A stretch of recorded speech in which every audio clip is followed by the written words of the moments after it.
புதிய வாழ்வை நமக்கு தந்தவர், புதிய துவக்கத்தை தந்தவர். சோர்ந்து போயிருக்கிறீர்களா?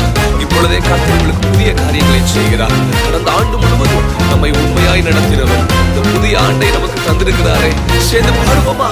புது வாழ்வு தந்தவரே, புது துவக்கம் தந்தவரே, புது வாழ்வு தந்தவரே, புது துவக்கம் தந்தவரே. நன்றி, உமக்கு நன்றி, முழு மனதுடன் சொல்கின்றோம். நன்றி, உமக்கு நன்றி, மன நிறைவுடன் சொல்கின்றோம். சொல்லுங்க, நன்றி. நன்றி, உமக்கு நன்றி, முழு மனதுடன் சொல்கின்றோம். நன்றி, உமக்கு நன்றி, மன நிறைவுடன் சொல்கின்றோம்.